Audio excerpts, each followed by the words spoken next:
Hello and welcome back to D&D Woodhouse.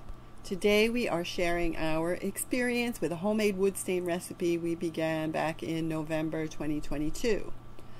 The first stain D&D made was organic brown stain.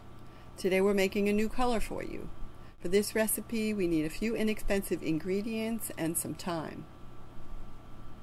I have a clean jar. I'm going to add just half a pad of quadruple zero steel wool, that's 4 zeros, and I'm dropping in a rusty screw. Bink. Next, add approximately 1 cup of apple cider vinegar. Cover the pad. That gets you about a cup. That is it. I'm sure a rusty nail would be fine too, but now we wait. It's already clouding up.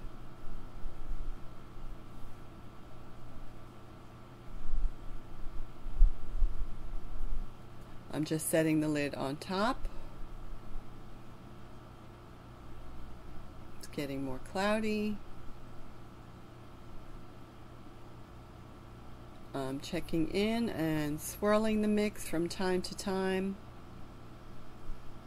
about every hour or so.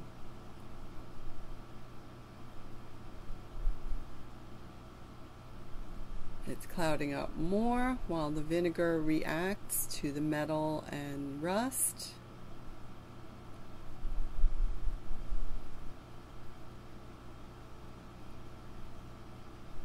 Checking in again.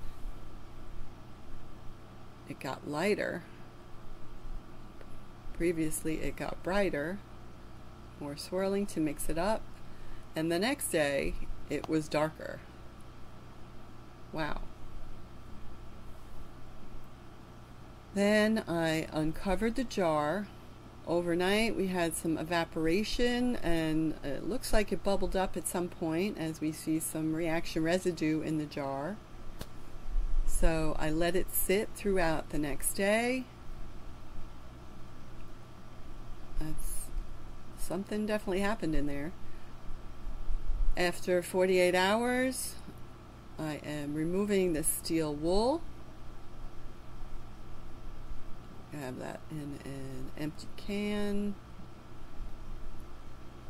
Yes, I am determined to keep this bench clean as long as I can. And then I remove the rusty screw. Then I'm going to try to return what dripped from the steel wool back to our stain. Every drop counts. Making small batches here. Cover up our stain.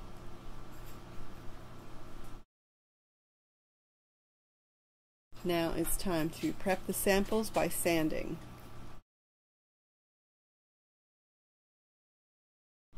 Starting with a 120 grit sandpaper, then changing to a 220 grit. Based on your needs, you can of course go finer for a smoother finish. So far it seems this sander is exactly what we've been needing for the projects we've been doing. I am wearing safety glasses and a dust mask. I'm using our Ryobi 5-inch random orbital sander on our pine samples. We will share with you in a demo and a review in the near future.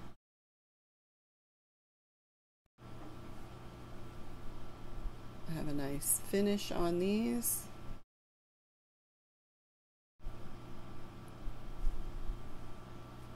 Now that these are sanded, let's go back inside.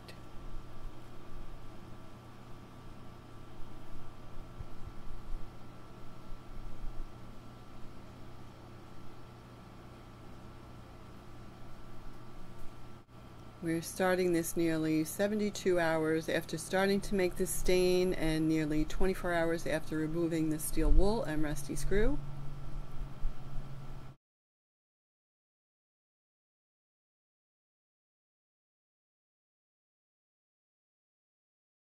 I'm looking forward to what we're going to get from this recipe. I have my sanded pine ready.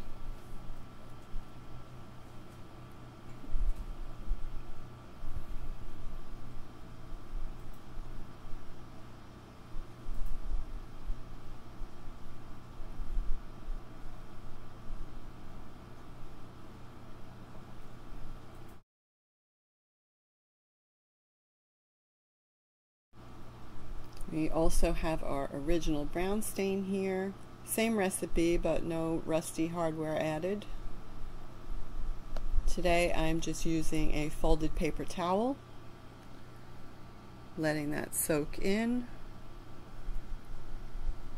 I see nice rusty orange stain clinging to the jar. That's what we were going for, so getting excited to get started applying it to our samples. I need more saturation of stain on my applicator. Blotting, then slightly moving with the grain. This is a small sample, but there's a nice grain on it. It's happening already.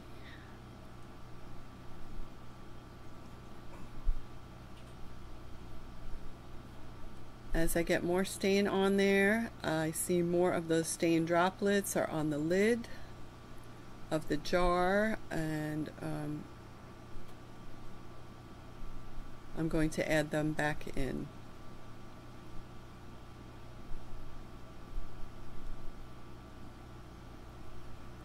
So let's set that aside for a moment and get ready to use our original brown stain for comparison.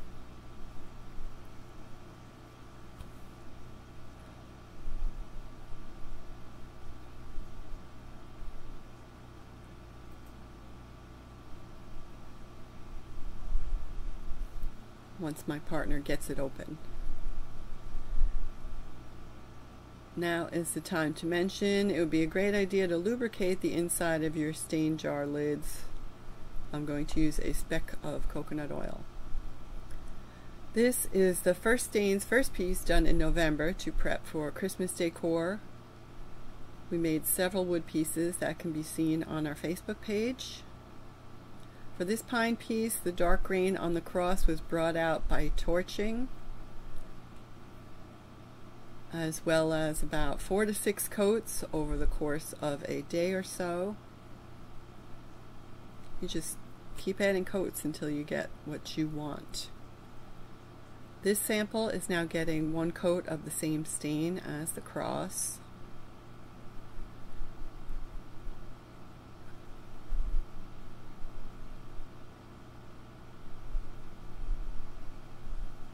See that is 1 coat of what the original stain will end up looking like.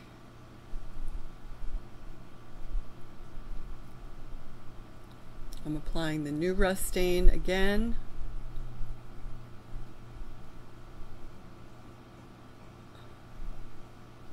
By blotting and rubbing with the grain.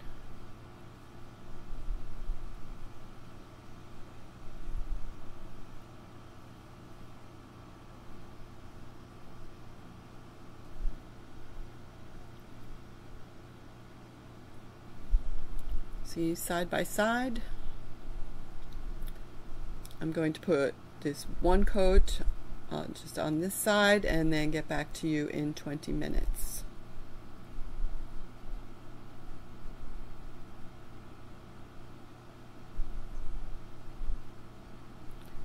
So now 20 minutes have passed. We have some darkening. Let's hit them with another coat. Blot and swipe. Blot and swipe with the grain again.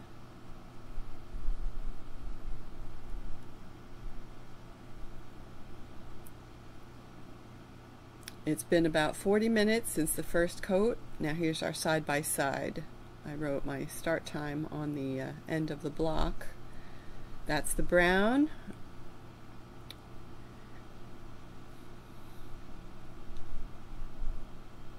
And this is the rust.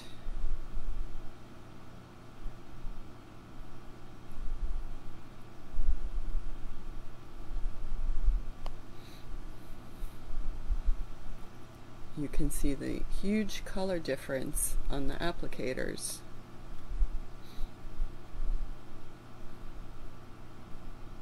I grabbed another wider grain scrap for the new stain. It's been about 20 minutes since the first coat of that, and it's looking good. Let's slap a label on our jar. Organic wood stain rust. See the pieces getting darker and richer in color as we watch.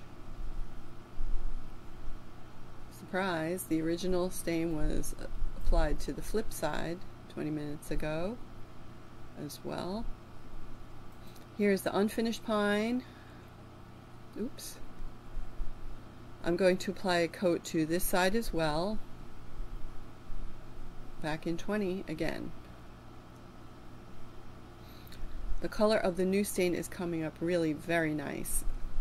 This pale spot shows where the wood glue soaked in and did not get sanded out. You can see why we do a good two-step minimum sanding to a fine finish before staining. Be sure to remove the dust. Imagine this range of colors on a wood plank feature wall or a table. Of course, acquiring and using reclaimed wood is ideal, but any wood can take on a really interesting range of colors and shades with this technique. Results, of course, will vary. I was going to add more coats, but we're really excited to get this video out to you. See how the grain really picks up the colors? You may have a certain amount of expectation, but it'll often be a nice surprise how much the depth of shade will develop to give you variations. Going back to our original piece, check out the grain, knots, and burls and characteristics of the wood become so much more defined. Oops, there were some glue spots on there too. This was essentially an experiment, assembling scraps and using the original stain and the burning effect with a torch. Again, 4 to 6 coats on that one, and then 2 coats of urethane. It wasn't meant to be perfect, and it isn't as complete as the rest of what we do.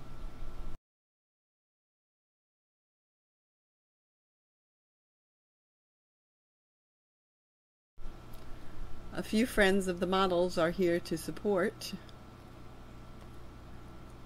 I really love the new stain. In this light, at certain angles, it almost takes on a purplish characteristic. The original stain piece has gray and even slightly green tint. FYI, I'm using LED as well as Edison LED lighting in the shop here. Our sample pieces will get a clear coat, and we'll show you those in a near future video. I must give credit to my partner Dee for the idea to make our own stains, which started back in November of 2022. When he came to me with the idea, we only had apple cider vinegar in the place, so he went for it. This truly blows away your limitations as to what will be available to use on your wood projects. Which brings me to the topic of how economical this really is. It's great to have the current options available. Over the years, I have seen more manufactured variations, but it is, of course, getting more expensive, as are most supplies. So as many new to DIY and current DIY people, as well as professionals, look for ways to stand out and save money, this is a pretty good technique to try. Wait, what I meant is, this is the best ever.